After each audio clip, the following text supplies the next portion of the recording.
السلام علیکم ورحمۃ اللہ وبرکاتہ۔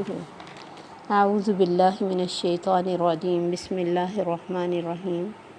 رب اشرح لی صدری ویسر لی امری واحلل عقدۃ من لسانی یفقہوا قولی رب زدنی علما اللہم فقہنا فی الدین۔ آج کا لیسن 64 سے 66 تک جائے گا۔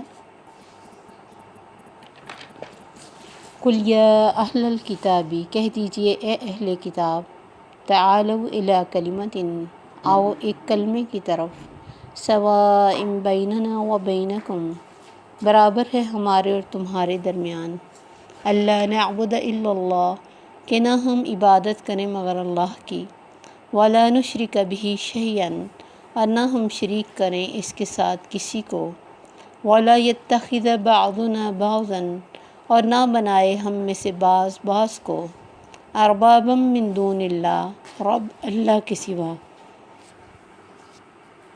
فإن تولوا، پھر اگر وہ منہ موڑ جائیں، فقولوا اشہدوا، تو کہہ دو گواہ رہو، بأننا مسلمون، بے شک ہم فرما بردار ہیں، مسلمان ہیں۔ یا اہل الکتاب، اے اہل کتاب، لم تحاجون فی ابراہیم، کیوں تم جھگڑا کرتے ہو ابراہیم کے بارے میں، وما انزلت التوراۃ والانجیل، اور نہیں نازل کی گئی تورات اور انجیل، الا من بعدہ، مگر اس کے بعد، افلا تعقلون، کیا بھلا نہیں تم عقل رکھتے؟ ہاں انتم ہؤلاء، ہاں تم وہ لوگ ہو، حاججتم فیما، بحثیں کی تم نے اس معاملے میں، لکم تمہارے لیے، بہ علم، اس کے ساتھ کوئی علم ہے، فلم تحاجون، تو کیوں تم جھگڑتے ہو، فیما، اس معاملے میں، لیس لکم بہ علم، نہیں ہے تمہارے لیے اس بارے میں کوئی علم، واللہ یعلم وانتم لا تعلمون، اور اللہ جانتا ہے اور تم نہیں جانتے۔ نبی صلی اللہ علیہ وسلم نے فتح مکہ کے بعد مختلف بادشاہوں کو خطوط لکھے اسلام کی دعوت دی۔ نبی صلی اللہ علیہ وسلم نے اس میں یہ آیت کوٹ کی تھی کہ اے اہل کتاب، کیونکہ زیادہ تر یہودی تھے یا عیسائی تھے، تو اے اہل کتاب آ جاؤ ایک کلمے کی طرف جو ہمارے اور تمہارے درمیان برابر ہے، یعنی رب تو ہم سب کا ایک ہے نا، جس نے یہ کائنات بنائی ہے، اس میں ہمارے اور تمہارے درمیان کوئی فرق نہیں ہے، تو سب رب کو ایک مان لیں، اس کے سوا ہم کسی کی عبادت نہ کریں، اس کے ساتھ کسی کو شریک نہ ٹھہرائیں، اور نہ ایک دوسرے کو اللہ کے سوا رب بنائیں۔ یہاں تک آپ نے یہ آیت کوٹ کی تھی۔ حضرت عدی بن حاتم نبی صلی اللہ علیہ وسلم کے ایک صحابی تھے، انہوں نے جب اس آیت کو سنا تو کہا، اللہ کے نبی، ہم تو کسی کو رب نہیں بناتے تھے، یہود و نصارہ نے تو کبھی یہ ایسی عبادت نہیں کی کہ رب بنایا ہو۔ آپ نے فرمایا ایسا نہیں تھا کہ جو انہوں نے تمہارے لیے حرام کر دیا تم نے اسے حرام سمجھا، اور جو انہوں نے تمہارے لیے حلال کیا تم نے اسے حلال سمجھا۔ کہا ایسے تو تھا، فرمایا یہی تو ہے رب بنانا۔ حلال اور حرام کا اختیار صرف اللہ کے پاس ہے۔ کسی کی بات کو اتنی اہمیت دینا جس سے اللہ کی بات کو دی جاتی ہے، اگر وہ وہی بات بتائے جو قرآن اور سنت میں ہے تب تو ٹھیک ہے، لیکن جو بات قرآن سنت میں نہ ہو، کسی چیز کو اگر قرآن اور سنت میں حلال کیا گیا اور وہ حرام ٹھہرا دیں تو ان کی بات کو مان لینا ربنا نہیں ہے۔ تو یہ جب آیت کے ساتھ خط مختلف بادشاہوں کے پاس گئے، ان میں سے روم کا جو بادشاہ ہرقل تھا، اس نے اس خط کو پانے کے بعد ابو سفیان، حالانکہ تب وہ مسلمان نہیں تھے، اس کو اپنے دربار میں بلایا اور اس سے نبی صلی اللہ علیہ وسلم کے بارے میں مختلف سوالات کیے، جو بخاری میں اہم حدیث ہے، مطلب لمبی حدیث ہے، اور اس میں مختلف سوالات ہیں۔ انہوں نے اس نے پوچھا تھا کہ جو تمہارا نبی ہونے کا دعویٰ کرتا ہے اس کے فالوورز کون سے لوگ ہیں، امیر ہے غریب؟ اس نے کہا زیادہ تر اس کے فالوور غریب ہیں۔ اس نے کہا ایسے ہی ہوا کرتا ہے، انبیاء کے جو فالوور ہیں شروع میں غریب ہی ہوتے ہیں۔ اس کے علاوہ اس نے یہ بھی پوچھا تھا کہ جب جنگ کبھی ہوئی تمہاری اس کے ساتھ تو کون جیتا؟ اس نے کہا جنگ تو دو ڈولوں کی طرح ہے، کبھی ایک فریق کی فتح تو کبھی دوسرے کی۔ اس کو تب بھی سمجھ آئی کہ یہ صحیح ہے، اور بھی بہت سارے اس کے سوالات حدیث میں موجود ہیں۔ اس سے اس کو کافی حد تک یہ پتہ چل گیا تھا کہ یہ نبی سچا ہے، اور یہ بھی پوچھا تھا کہ وہ کن کن باتوں کا حکم دیتا ہے۔ اس نے یہ ساری چیزیں صحیح بتائی تھیں ابو سفیان نے، حالانکہ یہ مسلمان نہیں تھا۔ تب اس نے اپنے درباریوں کو ایک کمرے بند میں بلایا اور ان سے کہا کہ دیکھو، یہ جو نبی کی بات کر رہے ہیں، اگر ہم اس کو مان لیں تو ہدایت پا جائیں گے، تمہارا ملک بھی تمہارے پاس رہے گا۔ مگر وہ لوگ اس دعوت پر غصے سے باہر کو بھاگنے لگے۔ ہرقل نے انہیں دوبارہ بلایا اور کہا میں تو صرف تمہیں آزما رہا تھا کہ تم اپنے دین میں کتنے پختہ ہو۔ چنانچہ انہوں نے ہرقل کو سجدہ کیا اور اس سے خوش ہو گئے۔ یہ طویل حدیث کا خلاصہ ہے۔ اس میں اتنی جرأت ایمانی پیدا نہ ہوئی کہ وہ سلطنت کو چھوڑ کر مسلمان ہو جاتا، اور یہی نتیجہ جس پر ہرقل پہنچا تھا۔ اللہ نے فرمایا کہ کلمہ سوا ہے تو رب ایک ہی، اس کو مان بھی لیا، لیکن اپنی دنیا جو تھی وہ اس کے آڑے آئی اور اس وجہ سے اسلام قبول نہ کر سکا، اپنی بادشاہت نہ چھوڑ سکا۔ ایک دوسرے کو رب بنانا، اب تو بہت ساری اس کی مثالیں دنیا میں دی جا سکتی ہیں کہ لوگ جب کسی کے پاس کسی دم وغیرہ کے لیے جاتے ہیں، عموماً توحید والے لوگ کم ہوتے ہیں جو ان کاموں کے لیے بیٹھے ہوتے ہیں، وہ مسلمانوں سے بعض دفعہ کلمہ ایسا پڑھواتے ہیں، مثلا کوئی نہ سمجھے اور اسے کہتے ہیں کہ کہو لا الہ الا اللہ عیسیٰ پاک روح اللہ، اور جسے نہیں سمجھ تو اس نے منہ سے کہہ دینا کہ چلے میں ٹھیک ہو جاؤں کسی طرح، اب اتنے کہنے کی دیر ہے تو اب وہ مسلمانی سے نکل گیا۔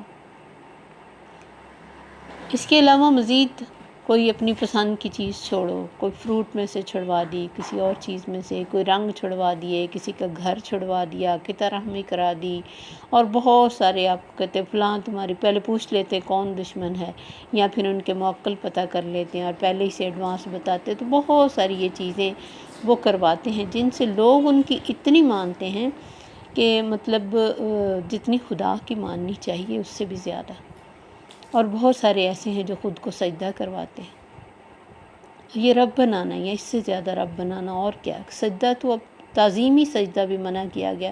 نبی صلی اللہ علیہ وسلم کو تو یہ بھی پسند نہیں تھا کہ میں آؤں تو میرے صحابہ کھڑے ہو جائیں، آپ اس سے بھی منع کرتے، کیونکہ انسان کے اندر تکبر آتا ہے نا ان چیزوں سے، اور آپ نے ہر معاملے میں تکبر کی نفی کی ہے۔ لیکن لوگ ان چیزوں سے نہ تو روکتے ہیں دوسروں کو، نہ اپنے پاس کسی کو بیٹھنے نہیں دیتے، اور لوگ ان کو پیچھا نہیں کرتے، وہ الٹے قدموں سے واپس آتے، اور بہت کچھ ہوتا ہے ہماری سوچ سے کہیں بڑھ کر۔ تو یہ رب بنانا ہے، حالانکہ رب سب کا ایک ہے۔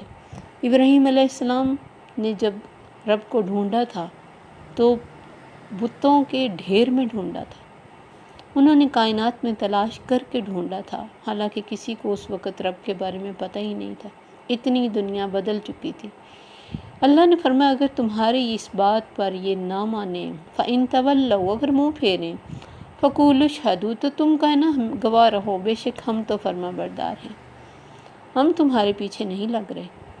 یا اہل الکتاب لم تحاجون فی ابراہیم، اہل کتاب یہود و نصارہ دونوں ابراہیم علیہ السلام کو اپنا پیشوا مانتے تھے، لیکن ان کے دین کو فالو نہیں کرتے تھے، کیونکہ ان کا دین تو ہے ہی خالص تھا۔ انہوں نے تو اللہ نے جب بھی ان کی بات کی کہا حنیفہ ما کان من المشرکین، وہ تو یکسو تھا، کسی اور کا خیال بھی اس کے دل میں نہیں آیا۔ اس نے تو اپنا گھر بار چھوڑا، باپ چھوڑا، محبتیں چھوڑی، شہر چھوڑا میرے دین کی خاطر۔